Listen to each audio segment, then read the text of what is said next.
Ma. Li. La. Li. La. Mi. Ma. Li. La. Snake. Relax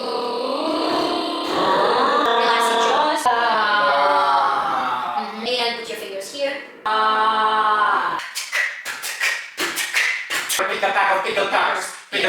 Hi everyone, welcome to Make It Joy. This is actually a very special moment for me.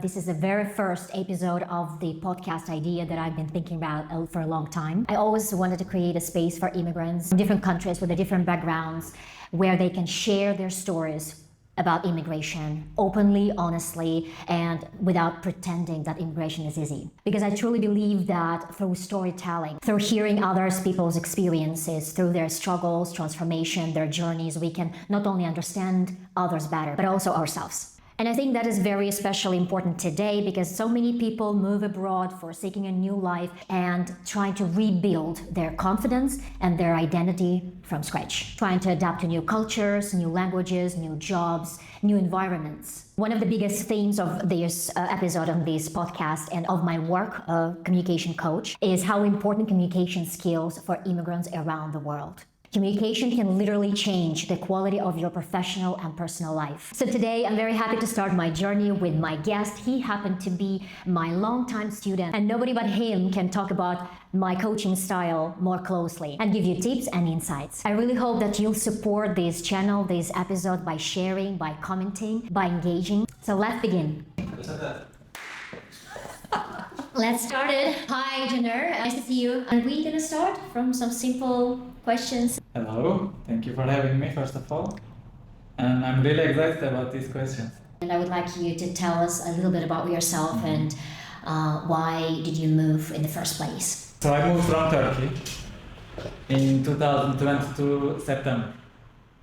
And when I was in Turkey, I was working as an engineer in an aviation company. And I wasn't feeling so good about the situations in my life and the country itself. That's why I needed a big change, and I found this opportunity with Erasmus, and I came to Porto. It wasn't intentional decision as Porto, but then it is, and I left everything behind, and it's been more than 3 years I'm in Porto. Wow, there are a lot of people who move here using Erasmus. They are coming from other countries with Erasmus. If they are from European Union, it's so easy to stay. It's up to if they find a job or if they have someone to back them, they can stay. But for me it was different because I needed a visa. I had to find a job, which I did. It was really hard. Okay, let's talk about this right now. Because I know myself, it's very hard to find a job, even after education that you get here, local education I mean. So what were the first month being in Portugal here in Porto?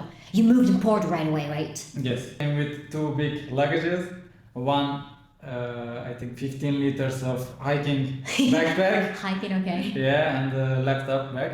Luckily the Uber driver had the Wi-Fi, so I texted to my friend, she opened the door, and then I found myself in the first house that I was living for 2 years. Yeah. Wow. So the first environment that you dived into, it was international environment because it was Erasmus, right? Yeah. There are a lot of people from different countries. It was literally an Erasmus house. Yeah. And we were supposed to be 12, but we were 13 people because one of our friends found a girlfriend from the first night, and then she didn't leave our place until the end of the Erasmus, so we were 13 people. Okay.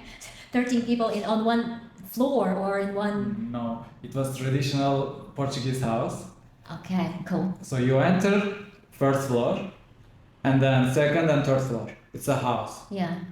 And they separated the house for 4 rooms for each floor. And some of the rooms, most of them had their own bathroom, and some of them we had to share, which I had to share with one Colombian guy at the beginning. And the kitchen was outside, so even it's raining, even if it's summer, doesn't matter, you have to go to the kitchen. To do that, you have to go outside of the house to the garden. But it was so fun because we were all sharing together, not only the house and all the experience and foods, everything. This finding the new job and what helped you with the new job? QR code, yeah. So it was a creative idea, QR code, but did it help you? I think it did. It did? Okay. Not in a way that I was kind of expecting. Okay.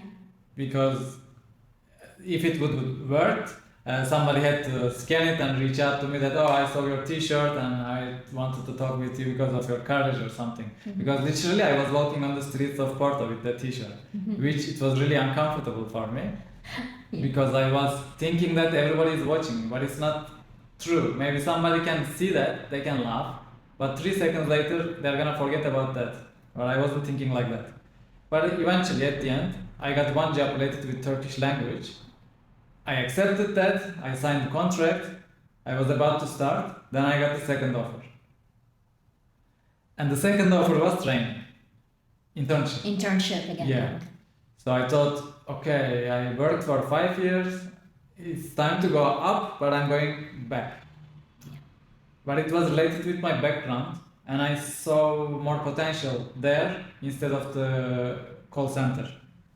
So I took the internship, and I was sure that I could switch it to the real job, which it was really challenging, but at the end I did, yes. And during this internship, was it for 1 year? 1 year. 1 year. So during this internship, how important English for like English in communication and international company? Was it international company? Yes, they accepted me, not because of the Portuguese. My English was enough, but my background also helped me to get the internship. At the end, they paid less for my experience and they used me well, but I also used that opportunity, so it was a win-win situation. And the help of the English was really important because I was working with an international team, people from Germany, Brazil, India, China, and Portuguese, and one Turkish guy with me. So When was this moment that you understand that you lack of communication skills or you need to train? How did you come to this idea, training English and training self-presentation, interview skills? when I was communicating one-to-one with my colleagues, it was easy because mainly I was asking the questions to understand what's happening and trying to find solutions afterwards. The most challenging thing during that time, the accents. So Chinese accent, American accent, especially if they swallow it from Texas. I realized that I'm lack of communication skills while I had to present myself to the community. After I realized that my voice is shaking in front of my colleagues, I started to look for public speaking courses online. And then suddenly I found it, because when I put my intention on something, somehow the universe is just sending it back to me. Yeah. I came meet with you. It was a group session. I think we started maybe 4 people, then we increased like almost for 8. Yeah. We continued almost 3-4 months. It was really helpful, and we were mostly focusing on how to stand, how to move our body and the gestures, and also we were trying to be more comfortable on the stage, so owning the space, being silly, using our body, some like games on the stage. So it was really fun and it was really useful. What was your biggest struggles in English and what was your request? My lack was not the English itself, but when we started to dig in, we realized that okay, my English is also open for improvement. My sound was low, so when I was communicating with you, sometimes I was talking almost inside of me and you were supposed to say what, like I didn't hear you. Not projecting your voice. Exactly. So my diaphragm, we focused on my diaphragm and then the chords, like lower, upper, and then the mouth, and then my throat. So I didn't even aware all of this.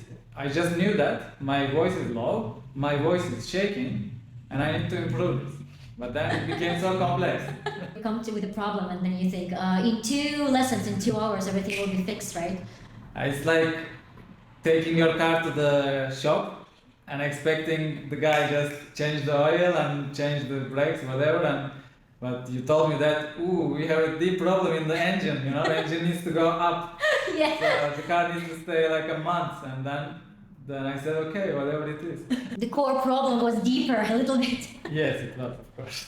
But did you feel like, okay, 1 session, 5 sessions, 10 sessions after individual, what was changing internally, externally? Like what kind of stages of improvement did you feel? We were focusing on many things at the same time. Yep. First of all, I was becoming more aware what is missing. And each session we were discovering something new, which it was a bit overwhelming.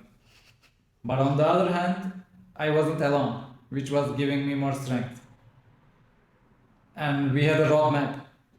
It was sometimes changing regarding my needs. Yeah. For example, when I had an interview, we were focusing on that. When I had something else, or when I realized something is missing, we were focusing on that. Mm-hmm. But on the other hand, we were focusing on the basics, improving the voice, how to stand, how to talk clearly, and then some touch on the accent. Even I was saying was, for example, instead of was. Yeah. My speaking teacher, when I was in Turkey, was telling me that I was telling the W's wrongly, but I wasn't aware how to say it correctly. So I was learning step by step. Now we are here. No, you're here. What was the interview moment? You were preparing for the interview, and it was thoroughly from the life, from everything. So, what was your experience like during the interview? Did you feel more confident? What was the maybe insights or something that you would like to share? First of all, during my first interviews, I was just trying to give whatever I can give in a way that I know, but I wasn't even thinking what the other person sending me signals, like which kind of signals. Because if you are not aware of the other person in front of you, then you cannot shift your communication style or speech or what story you are expressing at that moment. So I was just giving and hoping that they're gonna hide, which it didn't happen like the way I expected. Yeah. And then with the trainings, first of all, I was more confident. Then I realized if we are doing the interview online, it's not the same as in person. So I need to be more in everything. In the screen, with my voice, with my light, with my self-expression, my jokes, my stories, more concise, more precise. These tricks all help me. Yeah. You got to promotion after that, right? You got another job. So how this communication training is helping you in the new position? There are lots of discussions going on during the meetings. Yeah. And when it's time for you to speak up, if you are not confident enough, if you feel like something is like, if you feel like they can judge, if you feel it's stupid, then most probably you're not gonna talk. But it doesn't matter, because if you don't talk, you will be the silent guy. Even if you know the answer, you're not expressing it. If you don't know how to express, most probably you will hold yourself back. Recharging our camera. You described the last qualities as you become and you feel like you are more leading the team. You're capable of leading the team, setting the goals and everything. So this is for me as a leadership skill set. What was the most specific moment like, oh, I'm ready to lead this team? We are having lots of meetings during the day and during the week. And meetings tend to lose their goal and spread all over the place. And at the end, we are finishing the meeting without having any result. Yeah. So I like to keep the things in order and go to the point immediately. I mean, as much as possible. I had to step up and I had to take ownership of some topics. Yeah. But no one asked me. But this is how it is. If you show willingness in the company or in real life, then somehow people will let you to take it because they see that you are capable. Otherwise, you wouldn't dare to take it. And now I'm leading them. That's wonderful. That's really nice to hear. What would you advise to people like immigrants like you, for example, with the same problems, the lack of communication, lack of confidence, when they are self-doubting? I think I read lots of books about self-improvement, communication improvement. And what I learned is There is no point to be fear in anything. Whenever you feel it, it's a skill that you can build. You need to tell yourself there is no need to feel the fear. Instead, what can I do? Yeah, overcoming the fear all the Exactly. time. If you're aware what is missing in your current life, it can be the communication skill. It can be the wrong location. It can be a financial problem. So whatever is putting you in that fear situation, you need to understand the core reason, and then finding some solutions is the key. For me, it was the communication. You need to do your best in any condition. Yeah. And also you need to increase the possibilities for you to be able to stay. What did I do? Try to save a little bit money for me to be able to stay a couple of months longer. You need to always be up to date on your LinkedIn with your CV. And still, while you have a job, it's good to have some interviews. You keep doing that, you're in the market, you know what's going on, what kind of questions they're asking, and you can also understand what is missing in your experience. You can ask for trainings, you can try to change the role inside of the company while you can, to be able to go to the next step. If you do your best, you will have more experience. And when it's time to do your interview or whatever opportunity comes, you have more to explain, more to sell yourself. So this is a market. You need to have some differences to be able to shine, and then they can take you. And present your differences. Let me ask you, what are the most things that you're proud of yourself? You did it. I achieved it. Good. I'm so good. The way I think, the way I learn from my mistakes, the way I challenge myself all the time and motivate myself, that I can be proud of. It's important to believe in your potential. Just believe in yourself and do your best. Thank you so much for it. It's very open, very sharing, very honest. I'm very grateful to have you as a guest because I believe that every immigrant has a unique story and your strength. How brave you are to move countries and start your life from scratch. How resilient you are, how smart you are to maneuver and kind of try to navigate your life through these hardships and through immigration documentation process. It's priceless to hear. And I hope that today's conversation reminded everyone that growth is possible, improvement is possible on every stage, and especially on the stage of transformation when you move abroad. Become like a little bit different person. You kind of like collecting more than a little bit different person. You kind of like build your new identity from scratch. Exactly. And it's very hard. It was lovely. Thank you for having me. Thank you so much. Share your own thought on your immigration and your experience here in Portugal, in Porto, if you're here, or in a different country, because it's very interesting to compare experiences in different countries. Thank you for being here. Thank you for watching, and see you on our next episode. Bye.